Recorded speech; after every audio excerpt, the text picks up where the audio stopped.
Trump's secret Air Force One escape, exposed amid Iran assassination fears.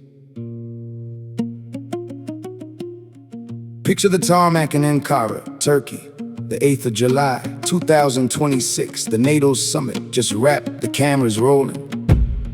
The world watching a president who just weeks before ordered strikes on Iran. That's the setup, that's the scene. This ain't fiction, this is what the Washington Post laid out in black and white. Trump had landed in that brand new Boeing 747. The one Qatar gifted the country, shiny state-of-the-art. But intelligence officials picked up something real, a credible threat.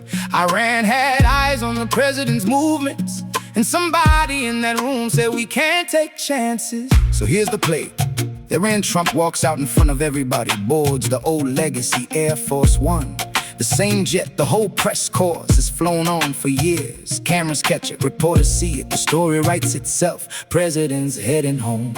But that's not what happened. Minutes later, out of sight, on the far side of that aircraft, a catering truck rolls up, the kind that loads food and drinks on the planes every single day. Nobody looks twice. That truck lifts up to the door, and Trump slips out with a small team of aides. Down onto the tarmac, across the pavement, into a different plane entirely. A C-32A, a modified 757, smaller, quieter, built to move without anyone noticing. Meanwhile, back on that old 747, reporters are told to shut their window shades. They're told it's a Secret Service mandate, and they believe the president is sitting right there with them. That plane takes off like normal, except get this.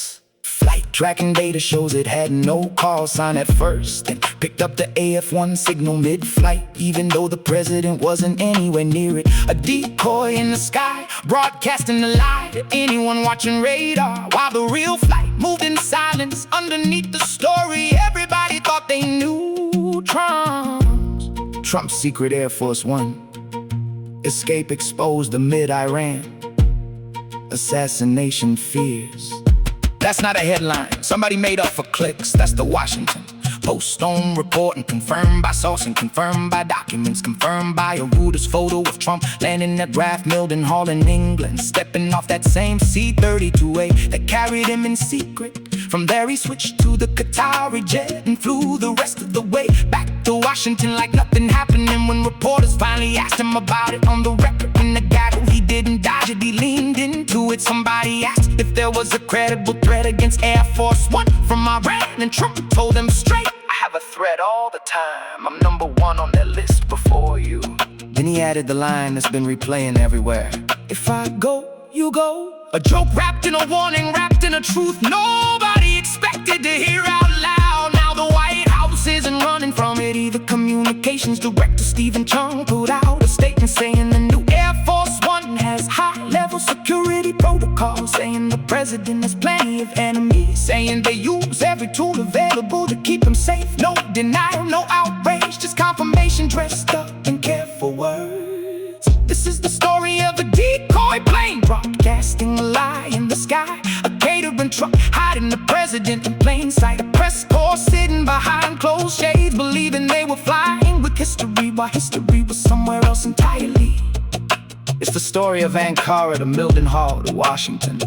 3 planes, one truth kept quiet until the Post pulled back the curtain a month later. Trump's secret Air Force One escape exposed amid Iran assassination fears.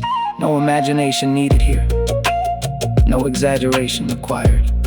Just a tarmac, a truck, a threat from Iran that was real enough to move a president in secret in the country, finding out the whole thing only after it was already over. That's the history, that's the record.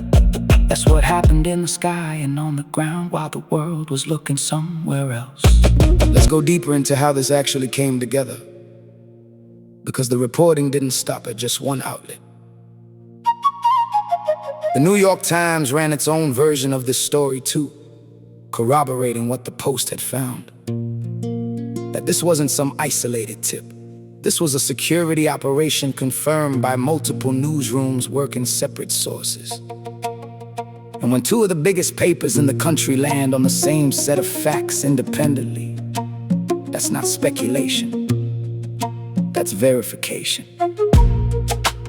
Defense Secretary Pete Hegseth was part of this too.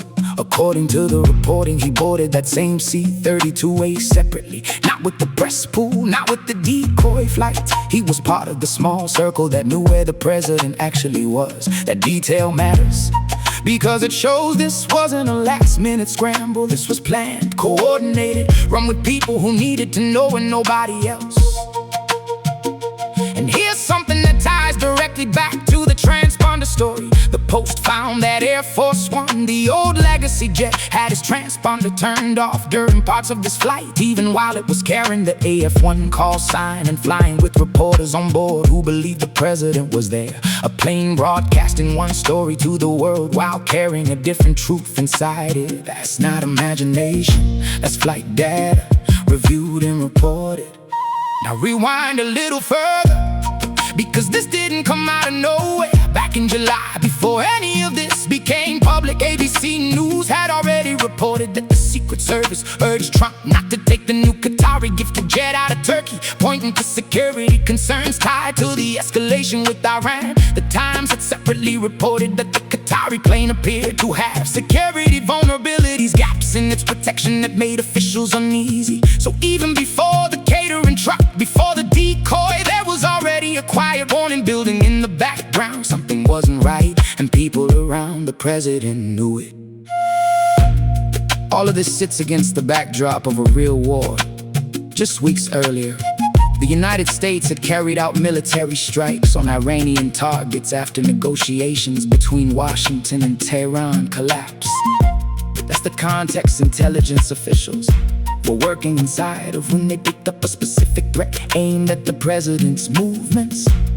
This wasn't a hypothetical, this wasn't a drill. This was officials responding to something they believed was credible enough to build an entire deception around. And Trump himself never really hid how seriously he took it at a NATO news conference when asked directly why he was flying home on the older jet instead of the new one. He told reporters flat out, "I'm no one on the kill list for Iran. No dodging the question, no vague answer." He said it plainly in front of cameras, on the record. So when you put it all together, the Secret Service warnings in July, the security concerns around the Qatari jet, the military strikes on Iran, the credible threat picked up by intelligence, the catering truck, the transponder switching mid-flight, exit boarding separately, the shades pulled down over reporters who had no idea. This becomes one continuous chain of decisions, each one leading to the next, all confirmed by reporting from multiple major outlets working independently of each other. That's the part that makes this different from rumor. This is a story built on flight tracking data, official statements, multiple newsroom sourcing, and Trump's own words on record. Nothing here needed to be invented, because the truth itself was already this dramatic. A president moved in secret through an airport catering entrance, while the world watched a different plane fly home, believing he was still on it.